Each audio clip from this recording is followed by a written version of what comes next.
Shalom, salam sejahtera bagi Bapak, Ibu, dan saudara-saudariku yang terkasih dalam Kristus. Hari ini saya akan membagikan materi tentang penampakan Bunda Maria kepada Francisco, Jacinta, dan Lucia di Fatima. Kita masuk dalam yang pertama adalah sekilas kota Fatima. Kota Fatima terletak di Portugal, sekitar 142 km sebelah utara Lisboa, ibu kota negara. Secara lebih spesifik, Fatima terletak di wilayah tengah Portugal, di dekat kota kecil bernama Curem dan di wilayah administratif distrik Santarém. Secara geografis, kota Fatima ditandai oleh dataran yang relatif datar, terutama di sekitar Cova da Iria, sebagai tempat di mana penampakan Bunda Maria kepada 3 anak gembala yang dilaporkan terjadi di tahun 1917.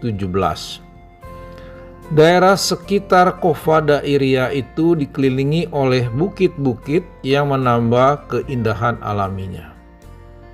Kota Fatima merupakan area pedesaan yang sebagian besar didominasi oleh lahan pertanian dan perkebunan. Namun karena statusnya sebagai situs peziarahan yang penting bagi umat Katolik, kota tersebut telah berkembang pesat dengan infrastruktur pariwisata dan akomodasi yang mendukung aliran peziarah yang terus bertambah setiap tahunnya. Saat berada di sini, baik turis atau peziarah dari negara lain akan sering kaget saat melihat ketaatan masyarakat Eropa di dalam beribadah yang ditunjukkan di tempat ini. Bahkan di kaki 5 pertokoan yang berada di sepanjang jalan kota ini, masyarakat kerap adakan doa ritual dalam kelompok. Mereka berdoa sambil menjalankan ibadat jalan salib. Meskipun demikian, kota ini tetap saja terlihat modern, di mana banyak penjual aksesoris seperti kalung rosario, buku doa, dan berbagai patung salib yang bisa dilihat di kota ini. Untuk bagian 2, kita bisa melihat pada gambar ini begitu banyaknya peziarah yang datang ke kota Fatima untuk bersama-sama memperingati 100 tahun penampakan Bunda Maria di kota ini. Kita masuk dalam bagian ketiga, riwayat singkat dari Francisco, Jacinta, dan Lucia. Mereka adalah 3 anak gembala yang menyaksikan penampakan Bunda Maria di Fatima pada tahun 1917. Yang pertama adalah Francisco Marto, lahir pada tanggal 11 Juni 1908 di desa kecil Ajustrel dekat Fatima, Portugal. Ia adalah anak sulung dari pasangan Manuel Pedro Marto dan Olimpia de Jesus. Sedangkan Jacinta adalah adiknya yang lahir pada tanggal 11 Maret 1910. Sedangkan Lucia dos Santos adalah sepupu mereka. Lucia lahir dengan nama Lucia de Jesus dos Santos pada tanggal 22 Maret 1907 di desa yang sama. Dialah anak tertua dari pasangan Antonio dos Santos dan Maria Rosa. Pada bagian keempat, adanya pertemuan Francisco, Jacinta, dan Lucia dengan malaikat perdamaian atau malaikat pelindung. Ternyata sebelum mereka berjumpa dengan Bunda Maria, mereka pun mengalami penampakan pertama yang terjadi pada musim panas di tahun 1916. Pada waktu itu Lucia berumur 9 tahun, Francisco 8 tahun, dan Jacinta 6 tahun. Waktu itu mereka mengembalakan ternak mereka di lereng bukit Cabeco.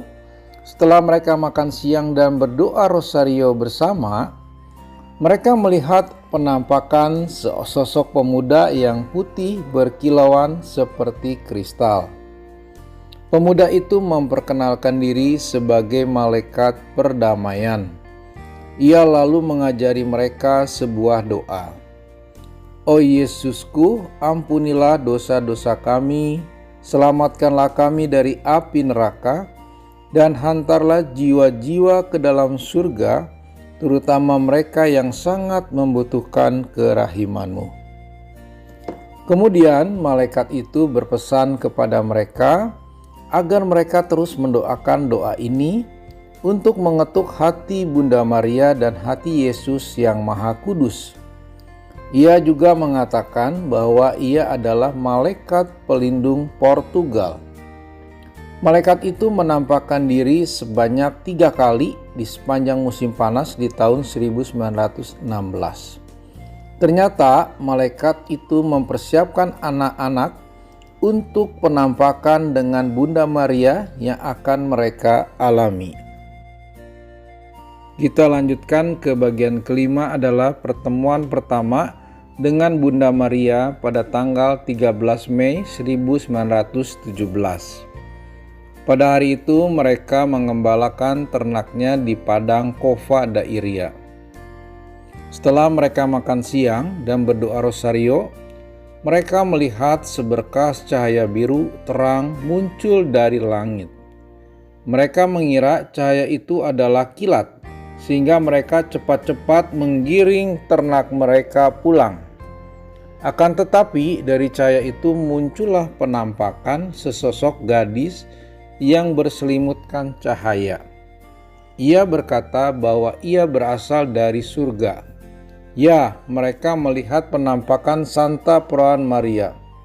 Maria berkata bahwa ia akan mengunjungi mereka di tempat yang sama, pada jam yang sama setiap tanggal 13 selama 6 bulan ke depan.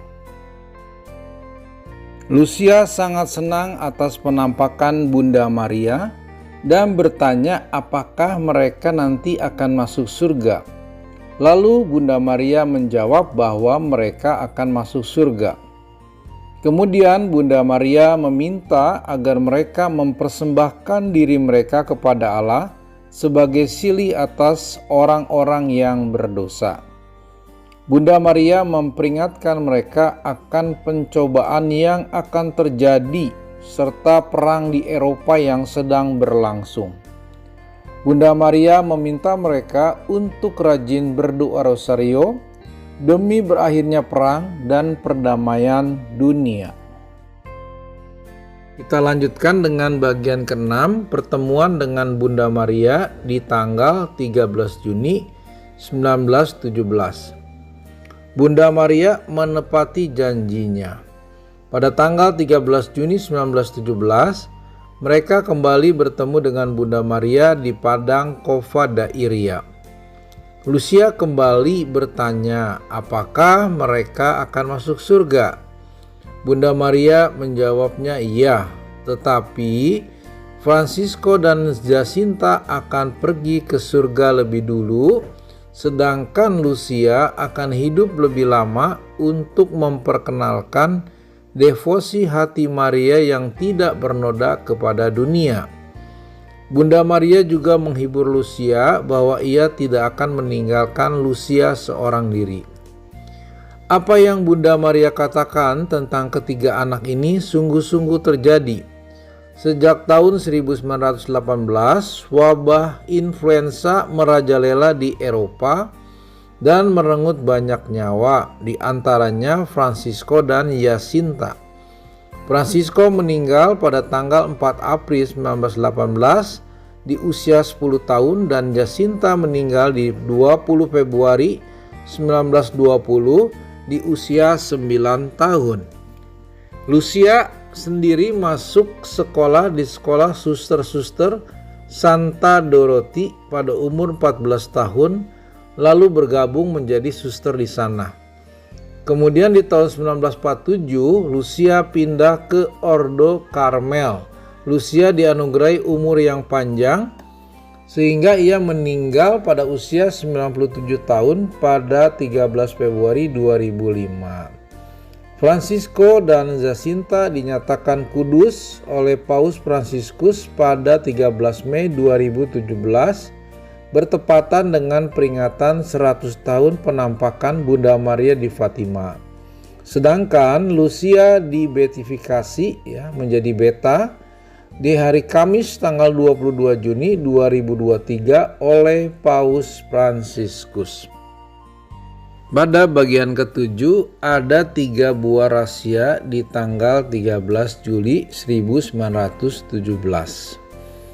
Bunda Maria kembali menampakkan diri. Kali ini Bunda Maria memberikan kepada mereka 3 buah rahasia. Banyak orang ingin tahu apa isi ketiga rahasia yang mereka terima. Banyak orang-orang mengerumuni rumah mereka untuk menanyai mereka. Bahkan pejabat setempat sampai menangkap mereka dan memenjarakan mereka serta menginterogasi mereka. Akan tetapi mereka tetap tidak mau mengatakan apapun soal isi ketiga rahasia tersebut. Rahasia pertama dan kedua Lucia ungkapkan pada sebuah tulisan pada tahun 1941 atas permintaan seorang uskup.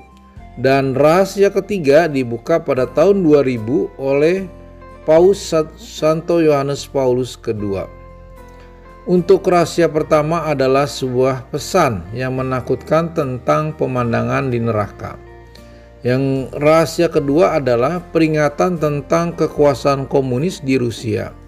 Bunda Maria meminta agar Rusia dikonsekrasikan bagi hatinya yang tidak bernoda.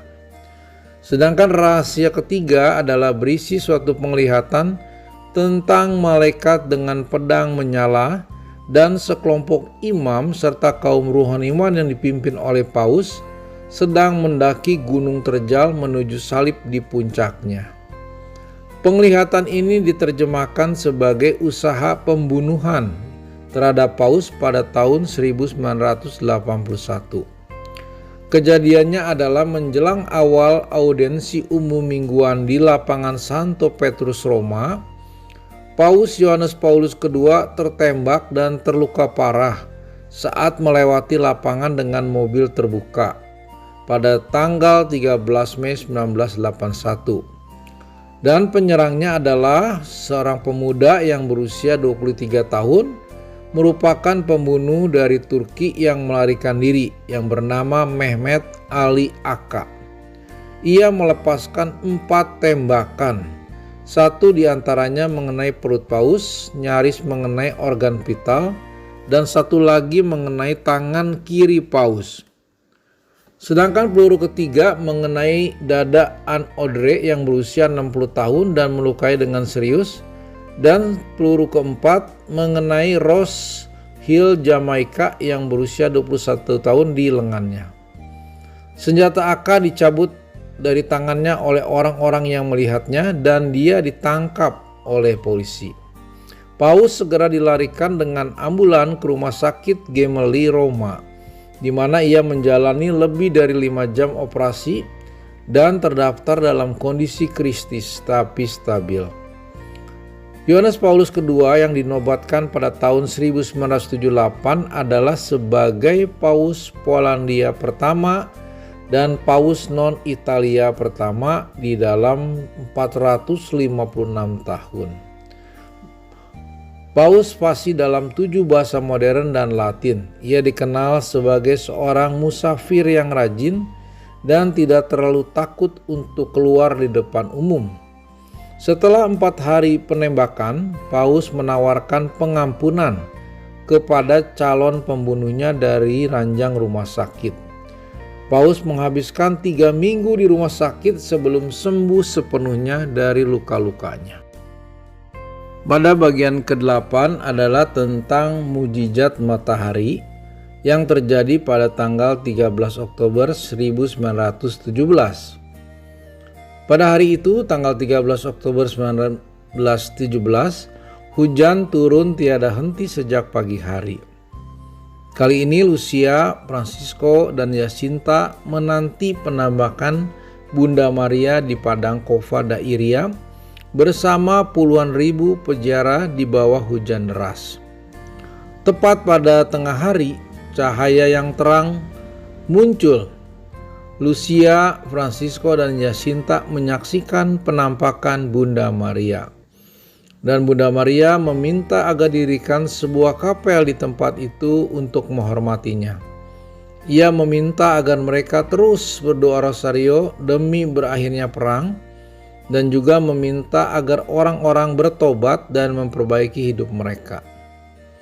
Setelah itu Lucia melihat 3 penglihatan yang luar biasa. Pertama, ia melihat Bunda Maria bersama Santo Yosef yang menggendong bayi Yesus. Penglihatan kedua, ia melihat Bunda Maria yang berduka menyaksikan jalan salib Yesus. Dan ketiga, ia melihat Bunda Maria dimahkotai di surga.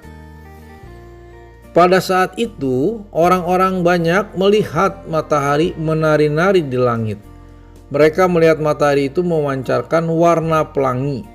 Perlahan-lahan matahari itu nampak mendekati bumi.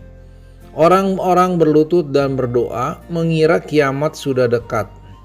Akan tetapi matahari itu lalu bergerak zigzag kembali ke tempat semula. Tidak hanya itu, pakaian mereka, rerumputan serta tanam berlumpur yang basah karena hujan sejak pagi hari menjadi kering seketika. Mereka berteriak, "Mujizat, mujizat, terpujilah Allah, terpujilah Bunda Maria." Pada bagian ke-9 adalah tentang kapel dan warisan doa Fatima.